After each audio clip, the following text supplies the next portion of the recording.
وعلى آله وأصحابه أجمعين أما بعد فأعوذ بالله من الشيطان الرجيم بسم الله الرحمن الرحيم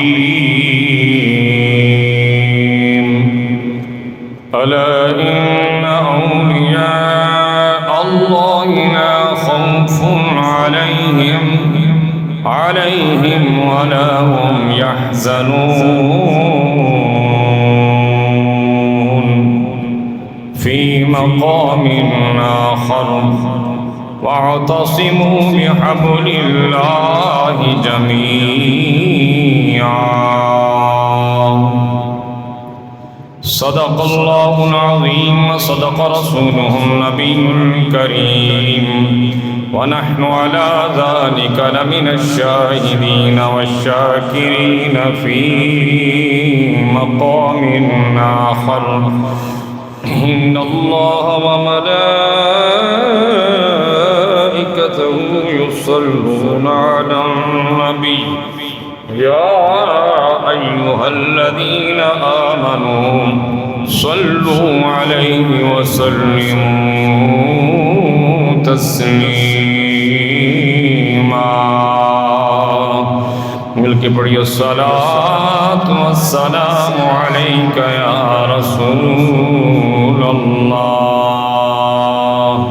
وعلى آلك وأصحابك يا حبيب الله الصلاة والسلام عليك يا رحمة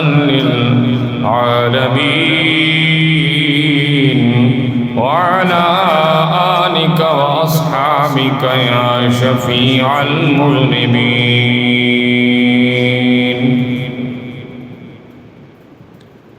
بندہ تو گناہگار ہے رحمان ہے مولا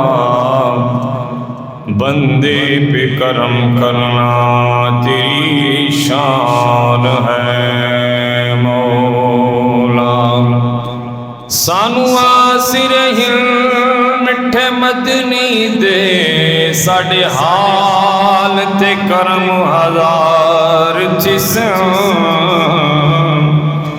بو بکر عمر عثمان علی ساڑے حامی چاروں یار حسین ہو سی کار دی گرمی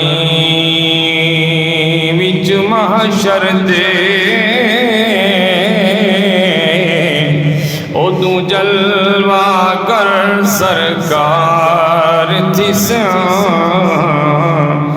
جائیں دے تابش سہرے گدے ہیں اون دے لب گل سن بڑے پار تسن یا رسول اللہ کے نعرے سے ہم کو پیار ہے یا رسول اللہ کے نعرے سے ہم کو پیار ہے یا رسول اللہ کے نعرے سے ہم کو پیار ہے جس نے یہ نعرہ لگایا اس کا بیڑا پار ہے جس نے یہ نعرہ لگایا اس کا بیڑا پار ہے یا رسول اللہ کے نعرے سے ہم کو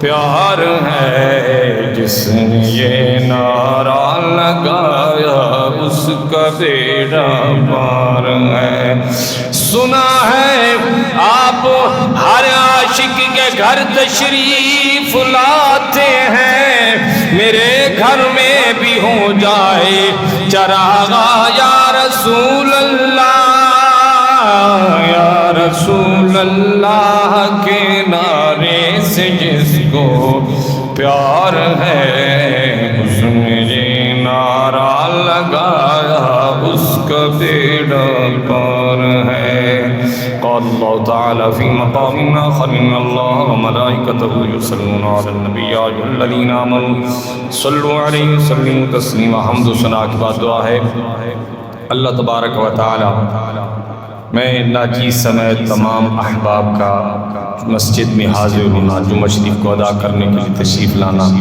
اپنی بارگاہ عالیہ میں منظور مقبول فرما کے اللہ تبارک و تعالی سب کو مزید عمل کی توفیق عطا فرمائے. یہ الحمدللہ ربیع الثانی شریف کا ماہ مقدس کہ جس کی نسبت پیران پیر شیخ عبد القادر جیلانی محبوب سبحانی غوث سمدانی محبوب سبحانی آپ کے نسبت والا یہ ماہ مقدس کہ جس میں حضور غوث اعظم پیران پیر 11ویں والے پیر کی ولادت باسعادت اور آپ کی اس 11ویں شریف کی نسبت بنتی ہے. آپ کی نسبت سے ربیع الثانی شریف کو ربیع الغوث بھی کہہ دیا جاتا ہے، یعنی کہ غوث پاک کی بہار. ربیع الاول کا معنی پہلی بہار اور ربیع الغوث کا معنی غوث کی بہار اور ربیع الثانی کا معنی دوسری بہار. تو حضور سرکار دو عالم صلی اللہ علیہ وسلم کے 11ویں شریف الحمدللہ ہم 12ویں شریف الحمدللہ ہم اس کی نسبت سے ابھی تک اسی اہتمام میں کہ الحمدللہ رب نے ہمیں 12ویں بھی نصیب کر دی، کیونکہ ہم ہیں ہی 10ویں والے 11ویں والے اور 12ویں والے. ہماری نسبت ہی بزرگان دین سے ایسے ہے کہ کبھی ہماری نسبت اور قسمت میں حضور شہنشاہ کربلا سید الشہداء حضرت امام علی مقام امام حسین رضی اللہ عنہ کی نسبت سے 10 محرم کی بات ہوتی ہے، اور کبھی ہماری قسمت میں حضور پیران پیر رحمت اللہ تعالی علیہ آپ کی نسبت سے 11ویں شریف کی بات ہوتی ہے، اور کبھی ہماری نسبت اور قسمت میں اللہ رب العزت کی عطا اور کرم سے محبوب خدا صلی اللہ علیہ وسلم کی 12ویں کی نسبت ہوتی ہے. تو 10ویں ہو 11ویں ہو 12ویں ہو الحمدللہ ہم ان سب کو ماننے والے ہیں اور ہماری نسبت ان سب سے ہے. اور اللہ تعالیٰ نے یہ شان اور مقام اپنے ان پیارے لوگوں کو عطا فرمایا کہ جن کے بارے میں قرآن مجید فرقان حمید میں بھی فرمایا الا ان اولیاء اللہ لا خوف علیہم ولا هم يحزنون. خبردار ہوشیار. یہ کلمہ تنبیہ ہے اور یہ کلمہ تنبیہ عربی گرامر کے لحاظ سے تب آتا ہے کہ جب کوئی بہت خاص اور خاص بات کرنی ہوتی ہے تو پھر آتا ہے الا ان اولیاء، بے شک خبردار اللہ کے ولی اولیاء اللہ، اللہ کے پیارے، اللہ کے دوست، اللہ کے رازدار، اللہ کے محبوب بندے کہ وہ اولیاء ہیں ولی ہیں لا خوف علیہم ولا هم، کہ ان پر آج دنیا میں بھی کوئی خوف نہیں. اور ائمہ مفسرین نے اس کا ترجمہ اور تفسیر اس انداز سے کی ہے لا خوف علیہم ولا هم يحزنون. آج بھی ان کو کوئی غم نہیں، کل بھی کوئی پریشانی نہیں ہوگی. مقصد اس کا کیا ہے؟ مفسرین کرام فرماتے ہیں حضرت جی معنی یہ اللہ کا ولی اگر اس زندگی اور اس عالم میں رہتا ہے تب بھی اسے کوئی پریشانی نہیں ہوتی، اور اگر کل کو بروز محشر بھی اللہ کے ولی کی جب باری یا وقت آئے گا وہاں پر بھی اس کو کوئی پریشانی نہیں ہوگی. ولا هم يحزنون، لا خوف اس دنیا کا معاملہ، ولا هم يحزنون کا معاملہ اگلے. اور حدیث مبارکہ کا مفہوم بھی ہے کہ اللہ تعالیٰ کے ہر مخلوق اور بندے کو کیا ہے کہ پل صراط سے گزر کر جانا ہے. اور حدیث مبارکہ کا مفہوم ہے کہ پل صراط سے گزرنے والے بعض بجلی کی رفتار سے گزرنے والے ہوں گے، اور فرمایا بعض تیز گھوڑے کی رفتار سے گزرنے والے ہوں گے، بعض تیز ہوا کی مثال سے گزرنے والے ہوں گے، بعض تھوڑا آہستہ آہستہ. فرمایا بعض ایسے ہوں گے جو لڑکتے گرتے پڑتے اور کھسکتے ہوئے اس پل صراط سے گزرنے والے ہوں گے. لیکن جب باری اللہ کے ولی کی آئے گی پل صراط سے گزرنے کا وقت اللہ کے پیارے کا آئے گا، پل صراط آواز لگا کر کہے گی اے اللہ کے پیارے جلدی گزر، یہ نہ ہو کہ تیرے یہاں سے گزرنے اور تیرے جلال کی وجہ سے میں جہنم کی آگ ٹھنڈی ہو جائے تو جلدی سے گزر جا. یہ اللہ کے ولی کی طاقت ہے کہ پل صراط آواز لگائے گی، اے اللہ کے ولی جلدی گزر جلدی گزر جلدی گزر، کہ تو یہاں سے گزر جا، تیرے ہوتے ہوئے جہنم کی آگ ٹھنڈی پڑنے لگ رہی ہے۔ تو اللہ کے ولی کی یہ شان ہے، اور اللہ نے یہ مقام اپنے اولیاء کو دیا ہے۔ وہ اولیاء اللہ جب دنیا میں ہوتے ہیں تب بھی بے مثل و مثال ہوتے ہیں، قبر میں ہوتے ہیں تب بھی بے مثل و مثال ہوتے ہیں، اور حشر میں ہوتے ہیں تب بھی بے مثل و مثال ہوتے ہیں۔ اب ایک معنی اور مفہوم سمجھیے گا کہ ولی بنتا کیسے ہے؟ اپنے عمل سے، نمازوں سے، حج سے، زکوٰۃ سے، شریعت کی پابندی سے، جی بالکل صحیح ہے، لیکن ایک اور مہر بھی ہے جو جب تک ولی کی ولایت پر نہ لگے اس وقت تک وہ ولی نہیں ہوتا۔ اور فرمایا وہ مہر کیا ہے؟ حضور غوث اعظم پیران پیر شیخ عبد القادر جیلانی محبوب سبحانی، آپ نے فرمایا ہر ولی کی پیٹھ پر میں غوث اعظم کا قدم ہے، اور علماء فرماتے ہیں یہی قدم حضور غوث اعظم کا پیران پیر کا ولی کے لیے مہر کی طرح ہے، کہ اگر ولی اپنی پیٹھ کو جھکانے والا ہے، غوث اعظم کو ماننے والا ہے، اور اس کی پیٹھ پر حضور پیران پیر کا پیر مبارک اور قدم ہے، وہ اللہ کا ولی بن جاتا ہے، اور جو اس سے معروم رہتا ہے وہ ولی کے درجے سے نیچے آ گیا۔ تو یہ وہ لوگ ہیں کہ جو رب کی تقدیر کو بھی اگر بدلنا چاہیں دعا کے ذریعے، التجا کے ذریعے۔ حضرت شیخ مجدد الفسانی رحمت اللہ تعالی علیہ بہت بڑے اللہ کے ولی گزرے ہیں۔ آپ نے ملا طاہر لاہوری اس کو اپنے گھر میں بچوں کو پڑھانے کے لیے مقرر کیا۔ ملا طاہر لاہوری حضرت مجدد الفسانی رحمت اللہ تعالی علیہ کے بچوں کو پڑھانے کے لیے آتے۔ ایک دن حضرت مجدد پاک جو کہ اللہ کے رازوں میں سے ایک راز میں بیٹھے تھے، اور بیٹھے بیٹھے آپ نے کشف کے ذریعے سے دیکھا کہ اے بچوں کا استاد ملا طاہر لاہوری یہ تو بدبخت ہے، شقی ہے، یعنی کہ جہنمی ہے۔ آپ نے گھر بیٹھے اپنے بچوں سے یہ بات کر دی۔ بچے دوسرے دن اپنے استاد کے پاس آئے، پھر بچے تھے، وہ تھوڑے پریشان دکھائی دیے۔ استاد نے پوچھا حضرت جی کیوں پریشان ہے، کیا وجہ ہے؟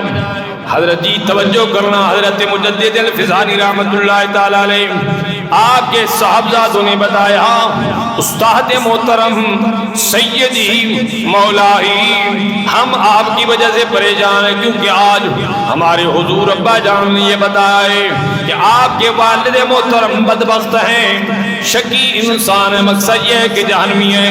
حضرت مجدد الفسانی رحمت اللہ علیہ کے صاحبزادوں نے جب یہ بتایا، ان کی استاد نے آگے سے یہ فتویٰ نہیں لگایا تمہارے والد کون ہیں فتوے لگانے والے، مجھے جہنمی کہنے والے، یہ نہیں کہا یہ تو بعد کی باتیں ہیں، تمہارے والد کو کیسے معلوم؟ باقی کہنے لگے بیٹا اگر یہی بات ہے اپنے والد سے جا کر التجا کرنا، اگر اللہ کی تقدیر کو تم دیکھ سکتے ہو پھر اللہ کی تقدیر کو تبدیل بھی کروا سکتے ہو۔ اگر میں بدبخت ہوں مجھے بدبخت کی بجائے بابخت بنا دیا جائے، مجھے بخت والا بنا دیا جائے۔ بچے آئے عرض کرنے لگے حضرت مجدد الفسانی رحمت اللہ تعالی کی بارگاہ میں، ابا جی استاد محترم نے ایسے کہا۔ حضرت مجدد الفسانی فرماتے ہیں میں نے اللہ کی بارگاہ میں عرض کی مولا ان کو خوشبخت بنا دے، لیکن دیکھا کیا ہے تقدیر تبدیل نہیں ہوتی، تقدیر کا معاملہ وہیں پر کھڑا ہے۔ حضرت مجدد الفسانی رحمت اللہ علیہ فرماتے میرے دل میں خیال گزرا، پیران پیر شیخ عبد القادر جیلانی محبوب سبحانی قطب ربانی آپ کا فرمان ہے میں اللہ کی تقدیر مبرم کو اگر تبدیل کرنا چاہوں تو وہ بھی تبدیل ہو جاتی ہے۔ حضرت مجدد الفسانی نے دعا مانگی، یا اللہ تجھے پیران پیر کا واسطہ، تجھے غوث العظم کا واسطہ، تجھے 11ویں والے پیر کا واسطہ، میرے بچوں کے استاد کی بدبختی کو ختم کر کے خوشبخت بنا دے۔ آپ فرماتے ہیں حضور غوث پاک کا واسطہ دینا تھا، اس کے بعد میں نے اللہ کی تقدیر کی طرف، اللہ کی لوح محفوظ کی طرف، اللہ کی قلم کی طرف جب نظر اٹھا کر دیکھا تو بچوں کا استاد جو پہلے بدبخت تھا اب وہ خوشبخت اور جنتی بن چکا ہے۔ پھر کیوں نہ کہیں نگاہ ولی میں وہ تاثیر دیکھی بدلتی ہزاروں کی تقدیر دے۔ اللہ کا ولی ہوتا ہے، وہ ولی ہوتا ہے، اللہ کا پیارا ہوتا ہے، تو اللہ تعالیٰ نے یہ درجہ ان کو عطا کر رکھا ہے کہ وہ رب کی بارگاہ میں جب عرض کرتے ہیں پھر رب تعالیٰ ان کی رضا پر راضی ہوتا ہے۔ حضور سرکار دو عالم صلی اللہ علیہ وسلم کے محبوب سید، یہ نجیب الطرفین ہیں، یعنی کہ والدہ کی طرف سے سید ہیں، والد کی طرف سے بھی سید ہیں، حضور پیران پیر شیخ عبد القادر جیلانی پکے ٹھکے سید، ڈبل سید ہیں۔ آپ کی والدہ بھی سید السادات اور آپ کے والد بھی سید السادات ہیں، یہاں تک کہ آپ کا گھرانہ ولیوں کا گھرانہ مشہور تھا، آپ اس گھرانے کے لخت جگر ہیں، اور اللہ نے آپ کو وہ مقام عطا کیا۔ آئے لوگ کہتے ہیں جناب ان سے محبت رکھنے سے، اپنے آپ کو قادری کہنے سے، گیارہویں والے سے نسبت رکھنے سے کیا فائدہ ہوگا؟ حدیث مبارکہ سنیے اور اس کا مفہوم سمجھیے۔ سرکار دو عالم صلی اللہ علیہ وسلم نے فرمایا ایک آدمی شرق میں رہتا ہوگا، دوسرا آدمی غرب میں رہتا ہوگا، یعنی کہ اتنا بڑا فاصلہ ہوگا، اور اللہ تعالیٰ ان دونوں کو آخرت میں اکٹھا کر دے گا، یعنی کہ ان دونوں کو جنت میں اکٹھا کر دے گا۔ محدثین نے اس حدیث مبارکہ کا مفہوم اس طرح سے بیان کیا کہ مشرق اور مغرب میں رہنے والے اگرچہ جسمانی طور پہ دور ہوں گے لیکن ان کے روح آپس میں ایک دوسرے سے محبت کرتے ہوں گے۔ اس کی مثال میں ایسے دوں جیسے سید سرکار دو عالم صلی اللہ علیہ وسلم مدینہ طیبہ مغرب کی طرف ہیں، ہم مشرق کی طرف ہیں۔ اصل اس سے سمجھانا فاصلہ ہے، لیکن یہاں پر رہنے والے غلام حضور آقا کریم صلی اللہ علیہ وسلم سے محبت کرتے ہیں، اگرچہ زمانہ ایک نہیں، اگرچہ دور ایک نہیں، اگرچہ زیارت نہیں ہوئی، اگرچہ زمانہ قریب نہیں گزرا، اگرچہ علاقہ قریب کا نہیں، لیکن ایک مشرق میں دوسرا مغرب میں رب تعالیٰ دونوں کو جنت میں اکٹھا کر دے گا۔ محدثین نے فرمایا وجہ کیا ہے؟ وہ مشرق والا مغرب والے سے، مغرب والا مشرق والے سے محبت ایسے کرتا ہوگا، اور ان میں سے جو نیک ہوگا اللہ تعالیٰ دوسرے کو اس نیک کے ساتھ مشرق اور مغرب والے کو اکٹھا کر دے گا۔ لوگ کہتے ہیں کیا ہوتا؟ میں نے کہا دیکھو کیا نہیں ہوتا، ایک ولی کی شان ہے جو جس سے محبت کرتا ہے، اور دوسری حدیث مبارکہ سرکار دو عالم صلی اللہ علیہ وسلم نے فرمایا جو دنیا میں جس سے محبت کرتا ہے بروز محشر بھی انہی کے ساتھ اٹھایا جائے گا۔ اب یہاں پر سوال یہ بنتا ہے اگر کوئی اللہ کے ولیوں سے محبت کرتا ہے اور ان کی طرز زندگی پر زندگی گزارتا ہے تو ہم کہہ سکتے ہیں کل کو وہ روز بروز محشر اللہ کے ولیوں کے ساتھ اٹھایا جائے گا۔ لیکن دوسری طرف مفہوم مخالف یہ، اگر یہاں پر کسی کا کوئی ایکٹر آئیڈیل ہے اور اس کے لائف سٹائل پہ زندگی گزارتا ہے، کوئی دنیا دار اس کا آئیڈیل ہے اور اس کے طرز زندگی پر زندگی گزارتا ہے، پھر ہم کہہ سکتے ہیں برے بروں کی نسبت سے بروں کے ساتھ ہوں گے اور اچھے اچھوں کی نسبت سے اچھوں کے ساتھ۔ اگلی حدیث مبارکہ سنیے، حدیث مبارکہ سنیے، سرکار دو عالم صلی اللہ علیہ وسلم نے فرمایا بروز محشر اللہ تعالیٰ جنتیوں کو جنت کی خوشخبری سنائے گا، جنتی جنت چلے جائیں گے، جہنمیوں کا حساب ہوگا، جہنمی جہنم چلے جائیں گے۔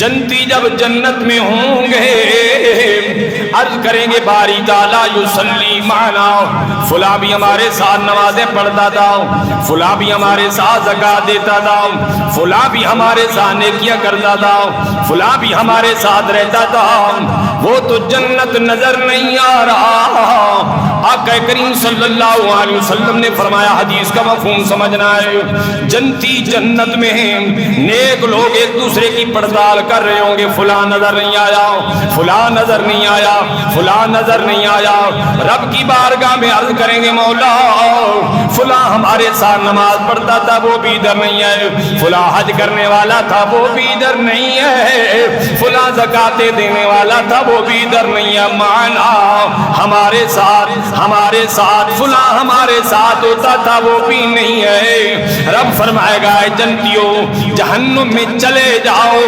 اللہ رب تعالیٰ جہنم کی آگ کو حکم فرمائے گا میرے جنتی تیرے اندر آ رہے ہیں، ان پر حرام ہو جا، ان کو تکلیف نہیں دینی۔ پتہ پتا چلا اللہ کا نیک آدمی جہنم کی آگ میں بھی گزر جائے اسے جہنم کی آگ نقصان نہیں پہنچاتی۔ رب فرمائے گا او جنتیوں جنت سے نکلو، جہنم چلے جاؤ، جاؤ جہنم میں فلاں فلاں نمازی جو تم کہہ رہے تھے ان کو سنبھالتے جاؤ، بلکہ جو تم کو نظر آتا ہے مثقال ذرہ، جس کے دل میں ایک رتی بھر ایمان ہے، اس کو بھی جہنم سے جنت لے آؤ۔ یہ شان کس کی؟ اللہ کے ولیوں کی۔ یہ درجہ کس کا؟ اللہ کے ولیوں کا۔ میں نے نبیوں کی بات نہیں کی، میں نے صحابیوں کی بات نہیں کی، حدیث مبارکہ میں ہے جنتی۔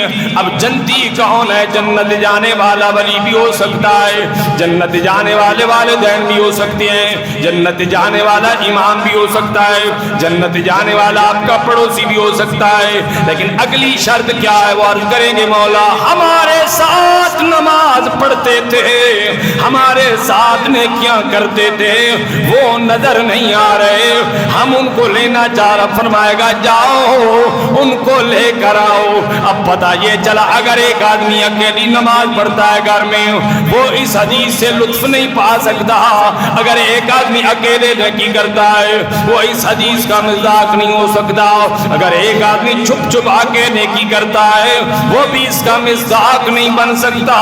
اگر اللہ کے نیک لوگوں کے ساتھ بیٹھ کر نیکی کی جائے کل کو وہ کہیں گے مانا یا اللہ فلاں ہمارے ساتھ تھا۔ جب دنیا میں اکٹھے ہوں گے پھر جنت میں بھی رب تعالیٰ اکٹھے کر دے گا روز محشر۔ اعمال جو کالے ہوں گے سب کے سب تیری رحمت کے حوالے ہوں گے روز محشر۔ اعمال جو کالے ہوں گے سب کے سب تیری رحمت کے حوالے ہوں گے۔ نیک آدمی کی شان ہے وہ جنت سے جہنم جائے گا اپنے دوست کو تلاش کرنے کے لیے۔ حضرت جی اندازہ لگائیں، اب یہاں پر یہ نہیں ہے حدیث میں کہ یا اللہ فلاں ہمارے ساتھ کاروبار کرتا تھا، فلاں ہمارے ساتھ بیٹھ کے بیٹھک پر چوک ہوٹل میں بیٹھ کے تبصرے کرتا تھا، نا نا نا نا مانا یصلی ما، یا اللہ ہمارے ساتھ نماز پڑھتا تھا، ہمارے ساتھ نیکی کرتا تھا، ہمارے ساتھ۔ دیکھیں نا لوگ کہتے ہیں جناب یہ سنگت سے کیا ہوتا ہے، اکٹھے اچھے اور برے کے فرق سے میں نے کہا عام سادہ سی بات ہے۔ ہم کہیں پر سفر پر جانے لگے نا، رستے میں جاتے ہوئے ہمیں پتہ لگے کہ سنسان رستہ ہے، روڈ ویران ہے، علاقہ خطرناک ہے، ڈاکہ بھی پڑ سکتا ہے، گاڑی خراب بھی ہو سکتی ہے، معاملات بھی کر سکتے ہیں۔ اب وہاں پر ہم اپنی گاڑی روک لیتے ہیں، تھوڑی دیر کے بعد کوئی بس آتی ہے، کوئی ٹرک آتا ہے، کوئی اور گاڑی ہوتی ہے، اس کے ساتھ ساتھ اپنی گاڑی کو ملا لیتے ہیں، پیچھے چلتے ہیں۔ کیوں؟ ہمیں معلوم ہوتا ہے اگرچہ ہماری اپنی پاور اتنی نہیں تھی لیکن اس کی نسبت سے ہم جا رہے، جب یہ گزر جائے گا تو ہم بھی گزر جائیں گے۔ حضرت جی اصل معاملہ یہی ہے۔ علماء فرماتے ہیں کہ اللہ کا بندہ جب نماز پڑھتا ہے اور پڑھتے ہوئے کیا کہتے ہیں؟ مالک یوم الدین ایاک نعبد و ایاک نستعین اہدنا الصراط المستقیم، یا اللہ ہم تیری ہی عبادت کرتے ہیں۔ سوال یہ بنتا ہے بندہ تو اکیلا نماز پڑھنے والا ہے، لفظ بول رہا ہے ہم تیری نعبدو، عبد یعبد نعبدو، ہم تیری عبادت کرتے ہیں۔ اب بندہ اکیلا ہے، ہونا چاہیے تھا عابدو، یا اللہ میں تیری عبادت کرتا ہوں۔ یہ نعبدو کیوں ہے؟ علماء نے اس میں ایک توجیہ یہ بھی بیان کی ہے کہ بندہ جب نماز پڑھتا ہے اکیلے کی نماز ہو سکتا ہے یہ نماز وہ ہو کہ جب مکمل ہو، کچھ ایسے نماز پڑھتے ہیں کہ رب فرشتوں کو فرماتا ہے جیسے نماز مکمل ہوتی کہ نماز لپیٹ کے اس کے منہ پہ مار دو۔ ہو سکتا ہے ہماری نماز ایسی ہو سکتا ہے ہماری نماز وہی ہو کہ صرف ہم نماز سے گزر گئے، لیکن فرمایا جب نعبد ہم کہتے ہیں اس کا معنی یہ ہوتا ہے یا اللہ ہم اگرچہ ماڑے ہیں، ہم اگرچہ برے ہیں، لیکن جو تیرے نیک بندے ہیں ہم ان کے ساتھ اپنی عبادت کو ملا کر، اپنی نماز کو ملا کر تیری بارگاہ میں اور تیرے دروازے رحمت پر دستک دینے والے ہیں۔ یا اللہ ان نیکوں کی نماز کو قبول کرنے والا ہے تو ہماری نماز کو بھی قبول یہ مقصد ہے۔ تو حضرت جی اسی انداز سے کہ جب ہم یہاں سے گزرتے ہیں اور گزرتے ہوئے رستے میں کسی اور کا انتظار کرتے ہیں، مقصد یہ ہوتا ہے ہماری طاقت نہیں، ہماری گاڑی چھوٹی، ہمارا موٹر سائیکل وہاں سے نہیں گزر سکتا، لیکن جب نیک بندے کے ساتھ جڑ جائیں گے، اچھی گاڑی کے ساتھ جڑ جائیں گے، پھر وہ گزرے گا، ہم بھی امن سے گزر جائیں گے۔ پتہ یہ چلا کہ اکیلا آدمی اکیلا کچھ نہیں ہوتا، لیکن جب اللہ کے نیک بندے کے ساتھ مل جاتا ہے پھر اس کو یہ درجہ حاصل ہو جاتا ہے۔ حدیث مبارکہ سنیے، بخاری شریف کی حدیث مبارکہ اور کتاب التوحید میں ہے۔ اب یہ کتاب التوحید کسے کہتے ہیں؟ یعنی کہ امام بخاری نے، یہ توجہ سے بات سنیے گا، امام بخاری نے کتاب التوحید میں وہ احادیث اکٹھی کی ہیں کہ جن کو ماننا توحید کو ماننا ہے۔ یہ بہت بڑی بات میں نے آپ کے سامنے عرض کی ہے۔ لوگ کہتے ہیں نا جی توحید توحید توحید کیا ہے؟ حضرت امام بخاری کی حدیث سے آپ اندازہ لگا لیں کہ توحید کیا ہے۔ حضور سرکار دو عالم صلی اللہ علیہ وسلم، آپ بروز محشر حضور سرکار دو عالم صلی اللہ علیہ وسلم بیٹھے تشریف فرما، آپ نے صحابہ کرام سے عرض کی، اے میرے صحابہ ذرا یہ تو بتلاؤ کہ اسلام میں اللہ سرکار دو عالم صلی اللہ علیہ وسلم نے فرمایا ہے صحابہ ذرا یہ تو بتاؤ کہ اسلام کی مضبوط رسی کیا ہے، مضبوط ترین رسی کیا ہے؟ حدیث مبارکہ کے مطابق قرآن کی آیت ہے نا کہ وَاعْتَصِمُوا بِحَبْلِ اللَّهِ جَمِيعًا، کہ فرقے نہ بنو، دین کی رسی کو مضبوطی سے پکڑو۔